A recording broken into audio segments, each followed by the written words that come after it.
Hello everyone, welcome to my YouTube channel. This is part 3 of DSSB TGT Natural Science 2018 previous year paper for male shift number 2. इससे पहले दो parts में हम लोग जो है बायोलॉजी पोर्शंस और केमिस्ट्री पोर्शंस के जो है 65 क्वेश्चंस कर चुके हैं. आज इस वीडियो में हम लोग बात करेंगे फिजिक्स पोर्शंस के बारे में. So let's start the video. Question number 66. An object is 10.64 km below the sea level. A research team sends down a sonar signal to confirm this depth. After how long can it expect to get the echo? Take speed of the sound in sea water 1520 meter per second. Options are 21 seconds, 7 seconds, 14 seconds या फिर 3.5 seconds. तो according to question यहाँ पर जो है surface of सी से जो है 10.64 किलोमीटर डीप जो है एक ऑब्जेक्ट प्रेजेंट है. ठीक है, मान लीजिए कोई एक ऑब्जेक्ट है वो जो है 10.64 किलोमीटर डीप प्रेजेंट है. सरफेस से जो है रिसर्च टीम ने जो है एक सिग्नल पास किया. ठीक है, मान लीजिए एक सोनर सिग्नल उन्होंने पास किया. वो जो है सिग्नल पहले तो जो है टकराएगा और फिर वापस आएगा. ठीक है, तो इन्होंने जो है नीचे गया और फिर वापस आया. ठीक है, ये इन्होंने बोला हुआ है. तो इन्होंने after how long it will expect to get the echo. ठीक है, बताने तो कितने टाइम बाद इको जो है मिलेगी. मतलब उसने एक बार जाने का टाइम लिया फिर आने का टाइम लिया. यानी डिस्टेंस कितना किया 10.64 इंटू 2. टोटल डिस्टेंस उसने कवर कितना किया. एक बार जाने का जो गिवन डिस्टेंस है उससे हमारा जो डिस्टेंस दिया हुआ दैट इज 10.64 किलोमीटर. ठीक है, अगर हम बात करें तो speed into time is equal to distance. ठीक है, डिस्टेंस हमें कितना टोटल डिस्टेंस हमारा यहाँ पर कितना हो जाएगा. टोटल डिस्टेंस है 2 इंटू 10.64 किलोमीटर में ये बात हो रही है और हमें जो है स्पीड मीटर में दी हुई है. तो किलोमीटर को जो है मीटर में कन्वर्ट करना पड़ेगा. तो इसके लिए जो है हम लोग मल्टीप्लाई कर देते हैं. Multiply by 1000 divide by 1520. ठीक है, अगर हमने टाइम जो है यहाँ पर निकालना है. ठीक है, यहाँ से अगर हम वैल्यू को पुट करते हैं तो हमारी जो है वैल्यू आ जाएगी that will be the 14 second. ये हमारा आंसर होगा 14 सेकेंड. तो correct option number 3 that is 14 second. Question number 67 है a car takes 20 second to stop after the application of the brakes. The distance it travel during this interval if the brake produces a retardation of 0.6 metre per second. इन car की बात करें वो जो है एक break लगाती है और उसके 20 सेकेंड्स बाद जो है कार स्टॉप हो जाती है. ठीक है, तो कार के ब्रेक लगाने के 20 सेकेंड्स बाद जो है स्टॉप हो जाती है. तो हमें बताना है कि ब्रेक लगाने के बाद 20 सेकेंड्स में जो है इसने कितना डिस्टेंस क्रॉस किया होगा. अगर जो है उसकी एक्सेलरेशन जो है 0.6 मीटर पर सेकेंड स्क्वायर है विद रिटार्डेशन. ठीक है, जो रिटार्डेशन है उसकी वो कितनी है 0.6 metre per second square. Options are 240 metre, 120 metre, 60 metre या फिर 360 मीटर. तो अगर हम बात करें यहाँ पर जो है हमें टाइम दिया हुआ है दैट इज 20 सेकेंड. 20 सेकेंड हमें टाइम दिया हुआ है. एक्सीलरेशन अगर हमें बात करें तो वो जो हमें दी हुई है that is 0.6 metre per second के. रिटार्डेशन में दी हुई है तो इस मीन्स यहाँ पर जो है नेगेटिव होगा. अगर हम बात करें यहाँ पर जो है इसने क्या है कि 20 सेकेंड बाद जो है कार स्टॉप हो जाती है तो फाइनल वेलोसिटी क्या उसकी 0 होगी. इनिशियल वेलोसिटी जो हमें यहाँ पर नहीं पता. साथ ही साथ में हमें जो डिस्टेंस यहाँ पर निकालना है यानी एस हमें यहाँ पर निकालना है. अगर हम इस क्वेश्चन की बात करें तो यहाँ पर सबसे पहले हमें निकालना होगा इनिशियल वेलोसिटी. फिर जो हम लोग इसका डिस्टेंस निकालेंगे. तो इसके लिए जो हम लोग फर्स्ट इक्वेशन ऑफ मोशन को यूज़ करेंगे that is v is equal to u plus a t. V जो है 0 है, u की बात हमें अभी निकालनी है. ठीक है, तो a हमें यहाँ पर दिया हुआ है 0.6 माइनस 0.6 इंटू टाइम हमें कितना हो जाए 20 सेकेंड्स. अगर हम बात करें यहाँ से तो u की वैल्यू क्या आ जाएगी that is will be the 112. ठीक है, यहाँ कितनी आ जाएगी 12 मीटर पर सेकेंड. अब हमें जो है u पता चल गया तो ऐसा हम यहाँ से निकाल लेंगे by using the third equation of motion that is v square is equal to u square plus 2as. v square 0 है, u जो है हमारा 12 है तो दैट इज 12 की स्क्वायर प्लस 2 और a हमारा जो है 0.6 दिया हुआ है दैट इज माइनस में और s हमें यहाँ पर जो है निकालना है. तो यहाँ अगर हम वैल्यू पुट करते हैं 144 इज इक्वल टू अगर हम बात करें तो आ जाएगा 12 1.2 इंटू 6. ठीक है, इसको सॉल्व करते तो 144 बाय में 12 into 10 is equal to s. ठीक है, टू 12 आएगा. क्या आएगा हमारा आंसर 120 मीटर एस कितना होगा हमारा 120 मीटर। तो correct option number. Next question है question number 68। A piece of brass alloy of copper and zinc, एक ब्रास है जो किसका एलॉय है, कॉपर और जिंक का, उसका जो वेट है वो 12.9 ग्राम है in air, when completely immersed in water veg 11.3 ग्राम। ठीक है, वाटर के अंदर जो है इसका कितना वेट है 11.3 gram. What is the mass of copper contained in the alloy. तो हमें यहाँ पर मास बताना है कॉपर का कि एलॉय के अंदर कितना प्रेजेंट होगा। स्पेसिफिक ग्रेविटी जो है कॉपर और जिंक की हमें दी हुई है, कॉपर की है 8.9 और जिंक की है 7.1। अगर हम बात करें इस क्वेश्चन की, तो ये क्वेश्चन है आर्किमिडीज प्रिंसिपल के ऊपर, जिसके बारे में डिटेल में मैंने जो अपनी लास्ट वीडियोस के अंदर बताया था। आर्किमिडीज प्रिंसिपल का फॉर्मूला होता है वेट ऑफ वाटर डिस्प्लेस्ड, कितना वाटर डिस्प्लेस्ड हुआ है, is equal to weight of object in air minus weight of object in water. तो हमें यहाँ पर जो है पहले वेट ऑफ वाटर डिस्प्लेस्ड निकालना होगा। एयर के अंदर बात करें तो जो है इसका वेट दिया हुआ है 12.9 ग्राम और वाटर के अंदर दिया हुआ है दैट इज 11.3 ग्राम। तो यहाँ पर जो है हमारा वेट ऑफ वाटर डिस्प्लेस्ड आ जाएगा, दैट विल बी द 1.6 ग्राम। यहाँ से जो है वेट ऑफ वाटर डिस्प्लेस्ड अगर हम आ जाता है तो हम लोग वॉल्यूम ऑफ वाटर डिस्प्लेस्ड यहाँ पर निकाल सकते हैं। ठीक है, वॉल्यूम ऑफ वाटर डिस्प्लेस्ड भी यहाँ पर निकल जाएगी, that is actually equal to the 1.6 by में density of the water, density of water होती है 1, तो यहाँ पर जो वॉल्यूम ऑफ वाटर भी आएगी वो हमारी कितनी आएगी 1.6 आएगी। और वॉल्यूम ऑफ वाटर की बात करें, जितना वाटर जो है डिस्प्लेस्ड हुआ, वॉल्यूम ऑफ वाटर डिस्प्लेस्ड होगी उतना ही जो है ऑब्जेक्ट ने वेट जो है वॉल्यूम लूज करी होगी। ठीक है, वही जो इसकी वॉल्यूम होगी ऑब्जेक्ट की, तो यहाँ पर जो है वॉल्यूम ऑफ ऑब्जेक्ट भी हमारी 1.6 ही होगी। ठीक है, वॉल्यूम ऑफ ऑब्जेक्ट क्या होगी हमारी 1.6। वॉल्यूम ऑफ ऑब्जेक्ट की अगर हम बात करें तो वो जो है एलॉय है, एक ब्रास का एलॉय है और वो किससे मिलकर बना हुआ है, कॉपर एंड जिंक। तो जो वॉल्यूम होगी वो कॉपर की भी इसके अंदर प्रेजेंट होगी एज वेल एज जिंक की होगी। अगर हम वॉल्यूम के फॉर्मूला देखें तो वो होता है that is mass per unit में डेंसिटी। तो ये हमारे लिए कॉपर की हो जाएगी और दूसरी हमारी जिंक के लिए हो जाएगी divide by there density specific gravity. ठीक है, तो यहाँ पर जो है हमें कॉपर की निकालनी है। तो अगर हम यहाँ से जो है निकालने की कोशिश करें वॉल्यूम ऑफ ऑब्जेक्ट से,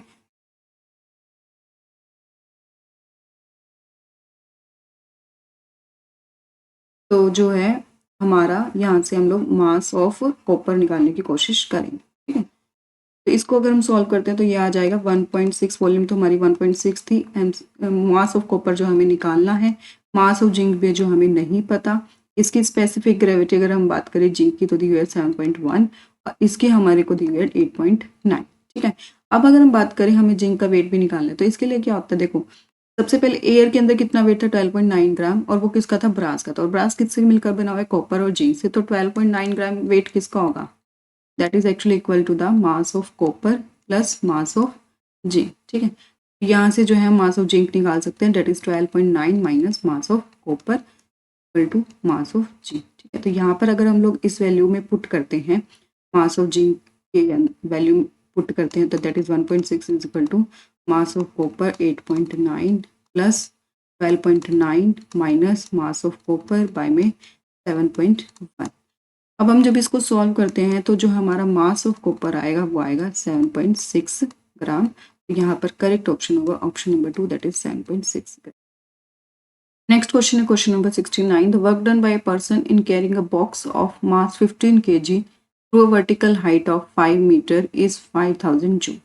the mass of person is, तो हमें जो है मास ऑफ पर्सन यहाँ पर निकालना है। अगर जो है acceleration due to gravity 10 metre per second square दी हुई है, तो इन्होंने कहा हुआ है कि जो एक पर्सन है वो हाइट है उसकी 5 मीटर, उसके ऊपर जो है किसी ऑब्जेक्ट को कैरी करता है जिसका ऑब्जेक्ट का जो मास है वो दिया हुआ है हमें 15 kg। ठीक है, और कितनी हाइट पर चढ़ाता है उसको, 5 मीटर की हाइट पर। टोटल वर्क डन वो करता है 5000 जूल का। तो हमें बताना है कि वेट ऑफ पर्सन जो है कितना होगा।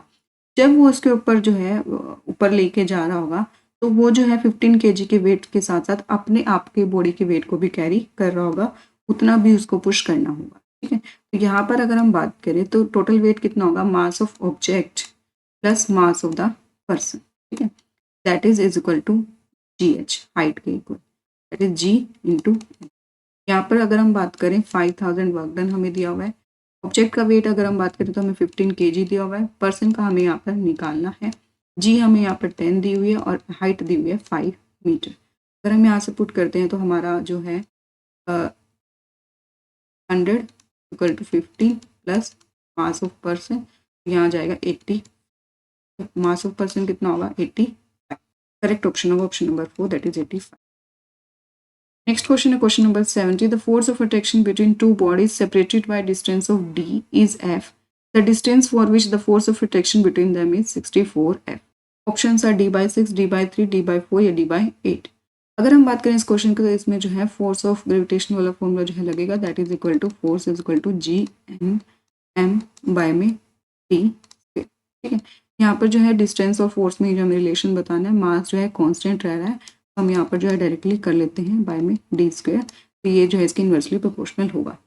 अब जो है हमारा फाइनल जो फोर्स है वो 64F हो गया, तो हमें बताना है कि कितना डिस्टेंस जो होगा उसका होगा। तो यहाँ पर जो फाइनल फोर्स होगा वो हमारा कितना है 64F है। डिस्टेंस अब हमें जो है निकालना यहाँ पर होगा, तो यहाँ हम जो है इसको कैपिटल डी से कर लेते हैं, डी। ठीक है, अब इक्वेशन फर्स्ट और इक्वेशन टू को अगर हम लोग करते हैं, यहाँ से जो f बाई में 64F is equal to D square by में डी स्क्वेयर, यहाँ से जो हमारी वैल्यू अगर हम बात करें तो कितना आएगा, that will be the 1/8 is equal to D by में डी, तो ये आ जाएगा D will be the,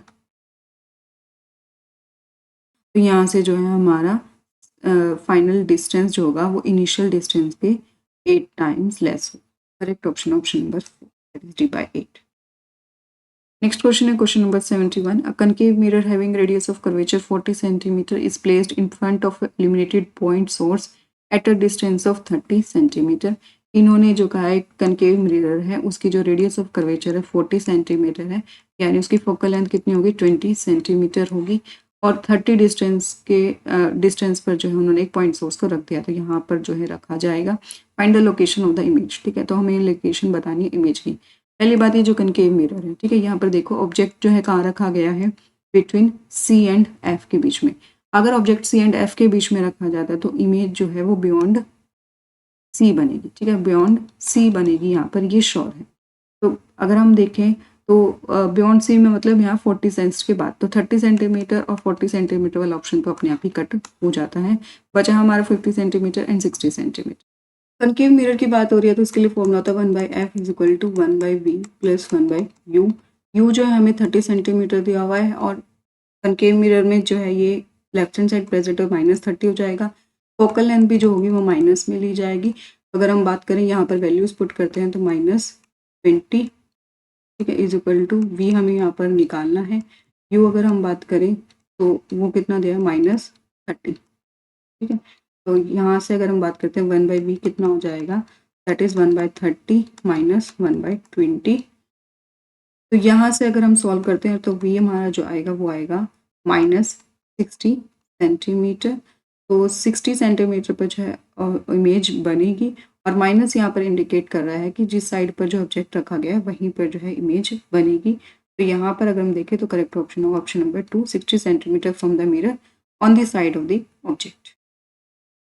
Next question is question number 72. What is the force required to produce an acceleration of 9.8 meter per second square on a body of weight 9.8 Newton? Take g is equal to 9.8 meter per second square. Options are 1 Newton, 9.8 Newton, 4.9 Newton या फिर 19.6 Newton. अगर हम बात करें wait की तो wait कितना होता है mg, और फोर्स क्या होता है that is m is equal to a, mass into acceleration. और इस क्वेश्चन में जो हमें वेट दिया हुआ है दैट इज 9.8, मास हमारे यहाँ से निकल जाएगा, जी जो है हमें दी हुई है 9.8 मीटर पर सेकेंड स्क्वायर, तो मास कितना आ जाएगा हमारा 1, ठीक है, 1 ग्राम जो हमारा आ जाएगा। तो इसको जो हम लोग यहाँ पर पुट करते हैं तो मास के हमारा 1 आया है। एक्सेलरेशन ड्यू टू ग्रेविटी की बात करें तो वो जो है 9.8 हमें दी हुई है, तो हमारा आंसर होगा 9.8 न्यूटन। ठीक है, तो करेक्ट ऑप्शन होगा option number 2। Next question is question number 73. Water drops fall from the nozzle of a shower 5 meter high onto the floor. The drops are released at a regular interval of time such that first drop reaches the ground when the sixth drop is released from the nozzle. What is the height of the fourth drop? तो the fourth drop जो है उसकी height हमें निकालनी है ground से। अगर हम जो है g 10 metre per second square दिया हुआ है, ऑप्शन आर 1.8, 4.2, 2.6 या फिर 3.4। बात करते हैं क्वेश्चन की, तो क्वेश्चन में कहा हुआ है कि एक शावर है कि वो कितने डिस्टेंस पर प्रेजेंट है, 5 मीटर के जो है हाइट पर प्रेजेंट है फ्रॉम द फ्लोर, ठीक है। उसने जो है इक्वल इंटरवल्स पर जो है वाटर ड्रॉप्स करी है।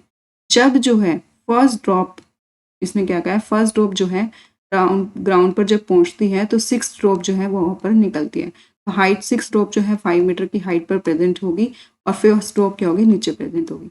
अब इसने क्या कहा है कि जो वो है इक्वल इंटरवल्स पर रेगुलर इंटरवल्स पे निकलती है। तो यहाँ पर जो है 6 ड्रॉप्स अगर हम निकलते हैं तो पहले क्या होगा, सेकेंड ड्रॉप, फिर third drop, fourth drop and then fifth. Equal intervals पे यहाँ पर निकलती है, यानी 5 मीटर का जो डिस्टेंस है वो इक्वल टाइम में जो है हर कोई ड्रॉप कवर करती है। तो हमें बताना है कि फोर्थ ड्रॉप की जो हाइट कितनी होगी ग्राउंड फ्लोर से।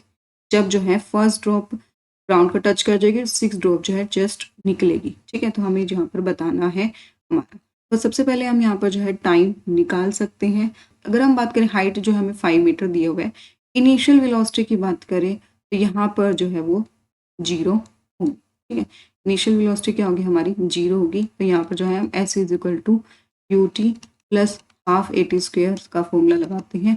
तो g और यहाँ पर कितनी आ जाएगी हमारी हाफ इंटू टी, एक जो होगा g के इक्वल होगा, टी स्क्वेयर हमारे यहाँ से निकल जाएगा। और टाइम डिस्टेंस हमें कितना देगा 5, ठीक है। तो 10 5 में 10 इज इक्वल टू टी की स्क्वेयर कितना आ जाएगा, 1 सेकेंड, ठीक है। तो यहाँ जो टोटल टाइम इसने 5 मिनट से उसमें पहुँचने में लगाया है वो टोटल 1 सेकेंड में कवर कर लिया। अब जो इसने क्या क्या है, इरेगुलर इंटरवल्स पर होगा, तो यानी सारी ड्रॉप्स जो है वो इक्वल टाइम क्रॉस करेगी। अगर 1 सेकेंड को जो है हम लोग कितने पार्ट्स में डिवाइड करेंगे, 1 2 3 4 5, ठीक है। तो जो 1 सेकेंड हो उसको हम लोग 5 पार्ट्स में डिवाइड कर सकते हैं, दैट इज 1 2 3 4 और 5, ठीक है। तो इस तरह से 5 पार्ट्स में डिवाइड हो जाएगा। तो ये किसके इक्वल आएगा, 0.2 सेकेंड। तो दो ड्रॉप्स के जो कॉन्जिक्यूटिव ड्रॉप्स होगी उनके बीच में कितना टाइम होगा इंटरवल, दैट इज 0.2 सेकेंड के गैप पे वो जो है गिरेगी, ठीक है। तो अगर हम बात करें यहाँ पर, तो यहाँ पर क्या होगा, टोटल फोर्थ डिस्टेंस ने हाइट से कितना डिस्टेंस ऊपर अगर हम देखें कितना टाइम लिया उसको कवर करने में, दैट इज 0.2 एंड 0.2। तो ये जो है डिस्टेंस 0.4 सेकेंड में कवर किया। और ग्राउंड से अगर हम बात करें तो वो है 0.6 सेकेंड, ठीक है। लेकिन हमें जो है अगर पूरे डिस्टेंस में से हम इतना डिस्टेंस निकाल दें तो हमारा जो है ये वाला डिस्टेंस आ जाएगा, ठीक है। तो हमें यहाँ पर यही करना है, क्योंकि हमें जो है यहाँ पर फाइनल वेलोसिटी के बारे में नहीं पता, या फिर ये भी नहीं पता कि फोर्थ जब ड्रॉप गिर रही थी बीच डिस्टेंस पर तो उस टाइम उसकी वेलोसिटी कितनी है। तो हमें जो है यहाँ पर इसको हाइट वाले को जो है इनिशियली लेके चलना पड़ेगा। अगर हम बात करें यहाँ पर तो इनिशियली इतना डिस्टेंस किससे ट्रैवल करा, इनिशियल वेलोसिटी यहाँ पर 0 थी, ठीक है। टाइम कितना हो गया यहाँ पर 0.4 सेकेंड हो गया, ठीक है। तो यहाँ से अगर हम फॉर्मूला लगाएं तो s कितना हो जाएगा 1/2 इंटू 10 इंटू 4.4 0.4 की स्क्वायर, ठीक है। दैट इज अगर हम बात करें 0.8 मीटर, ठीक है। तो यहाँ पर आंसर आएगा हमारा 0.8 मीटर। ये डिस्टेंस कितना होगा 0.8 मीटर। और हमें क्या निकालना है, ग्राउंड से हाइट निकालनी है। तो 5 में से अगर इसको माइनस कर दे तो आंसर कितना आ जाएगा 4.2 मीटर। तो करेक्ट ऑप्शन होगा ऑप्शन नंबर 2। नेक्स्ट क्वेश्चन है question number 74। A boy stands 83 metre in front of high wall and then blows a whistle. Calculate the time interval when he hears an echo. Speed of sound हमें दिए हुए 332 metre per second. अगर boy है जो वो है high wall से जो है 83 मीटर के डिस्टेंस पर खड़ा हुआ है, उसने जो है एक व्हिसल बजाई और कुछ टाइम बाद जो है इसको इको आई। तो हमें बताना है कितने टाइम इंटरवल बाद जो है इसको इको आएगी। तो डिस्टेंस एक बार जाने में और इको जो है फिर वापस ट्रेवल भी करेगी, तो डिस्टेंस टोटल कितना ट्रेवल होगा 2 × 83, ठीक है। और स्पीड ऑफ बात करें तो ये जो हमें 332 दी है, तो टाइम हमारा निकल जाएगा डिस्टेंस बाय में स्पीड, तो that is equal to 2 × 83 by में 332। और अगर हम इसको सॉल्व करें तो हमारा जो आंसर होगा वो आएगा 0.5 सेकेंड। तो करेक्ट ऑप्शन होगा option number 2, 0.5 second. Next question है question number 75। A sphere of mass 2 kg strikes another sphere of mass 3 kg at rest with a velocity of 5 meter per second. If they move together after collision, what is their common velocity? तो यहाँ पर जो है law of conservation of momentum वाला जो है formula लगेगा। Options are 5 metre per second, 6 metre per second, 1 metre per second या फिर 2 मीटर पर सेकेंड। अगर हम बात करें लॉ ऑफ कंजर्वेशन मोमेंटम की, तो वो लॉ कहता है कि इनिशियल मोमेंटम जो होगा वो फाइनल मोमेंटम के इक्वल यहाँ पर होगा। ठीक है, इनिशियल मोमेंटम की बात करें तो वो जो होगा वो एक ऑब्जेक्ट है मास 2 kg का और एक ऑब्जेक्ट है 3 kg का, उन दोनों के मोमेंटम के इक्वल होगा।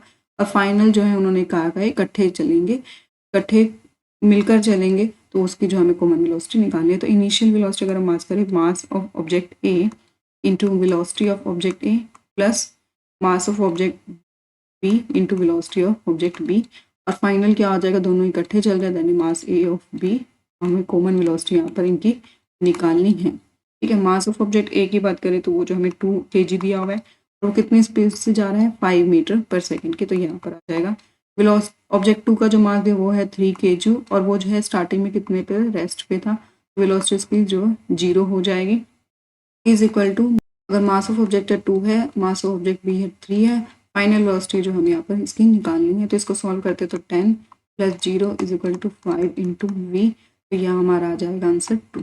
तो फाइनल आंसर होगा हमारा 2, that is option number 4। Next question है question number 76। A displacement time graph of a moving body is shown in figure, how much force is acting on the body. तो हमें displacement time graph दिया हुआ है और हमें force बताना है कि बॉडी के ऊपर क्या लग रहा होगा। अगर हम बात करें डिस्प्लेसमेंट टाइम ग्राफ की, तो वहाँ पर जो स्लोप होता है वो जो है उसकी वेलोसिटी को बताता है। स्लोप क्या होता है, उसकी वेलोसिटी को बताता है डिस्टेंस टाइम ग्राफ के अंदर। तो ये जो स्लोप दिया हुआ है वो स्ट्रेट लाइन ग्राफ दिया हुआ है। स्ट्रेट लाइन ग्राफ का मतलब है जो वेलोसिटी है वो यहाँ पर जो है कांस्टेंट रह रही है, वेलोसिटी क्या यहाँ पर कांस्टेंट रहती है। ठीक है, इट मीन्स यहाँ पर जो है चेंज इन वेलोसिटी होगा वो 0 होगा। ठीक है, तो अगर हम बात करें एक्सीलरेशन की, तो एक्सीलरेशन क्या होता है, initial final velocity minus initial velocity. यहाँ पर क्या होता है, final velocity minus initial velocity. जो चेंज इन वेलोसिटी क्या होता है यहाँ पर डिस्टेंस टाइम ग्राफ में, अगर लीनियर होता है तो वो 0 होता है। तो चेंज इन वेलोसिटी अगर 0 होगा तो एक्सीलरेशन भी क्या होगी, यहाँ पर 0 होगी। तो एज अ रिजल्ट अगर हम फोर्स की बात करें तो फोर्स क्या होता है, मास इंटू एक्सीलरेशन, और एक्सीलरेशन 0 है तो फोर्स भी क्या होगा, 0 होगा। तो यहाँ पर करेक्ट ऑप्शन होगा option number 2, that is 0। Next question है question number 77। The velocity time graph of a car moving in a straight line is shown below. The total distance covered by the body is. तो हमें जो है अब यहाँ पर velocity time graph दिया हुआ है और हमें जो है टोटल डिस्टेंस यहाँ पर निकालना है। अगर वेलोसिटी टाइम ग्राफ दिया हुआ है तो उसके अंदर जो डिस्टेंस जो एरिया कवर्ड होगा, ठीक है, यहाँ पर जो एरिया कवर्ड होगा वो जो है डिस्टेंस के इक्वल होता है। तो हम यहाँ अगर डिस्टेंस जो है एरिया कवर्ड निकाल लेते हैं तो हमारा डिस्टेंस निकल जाएगा।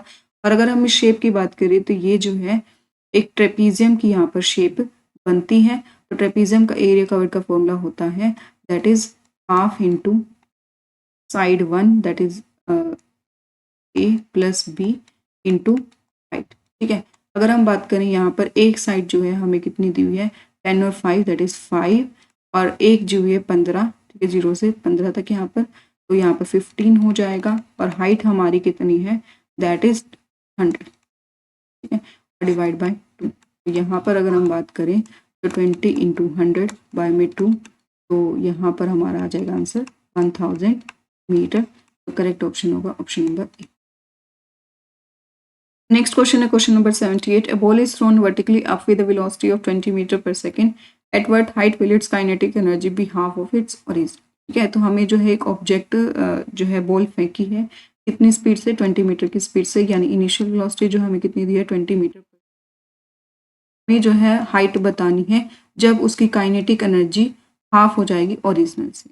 तो यहाँ से अगर हम बात करें तो हम लोग निकाल सकते हैं काइनेटिक एनर्जी, क्योंकि हमें जो है वेलोसिटी दी हुई है दैट इज हाफ mv²। ठीक है, तो यहाँ से अगर हम निकालते हैं तो कितना आ जाएगा 20। मास हमें अभी नहीं पता है कि ऑब्जेक्ट का कितना है, और स्पीड कितनी दी है 420 दी हुई है, तो इसका स्क्वायर करेंगे तो कितना आ जाएगा 400 divide by 2 that is will be the 200।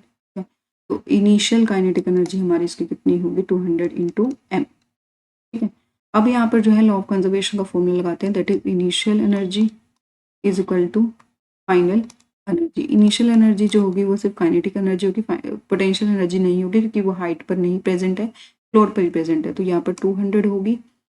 Final energy की बात करें वो जो है potential energy that is mgh plus final kinetic energy, तो वो जो होगी जितनी उसकी हाइट पर प्रेजेंट होगी वो हमें यहाँ पर बतानी है। तो काइनेटिक एनर्जी फाइनल।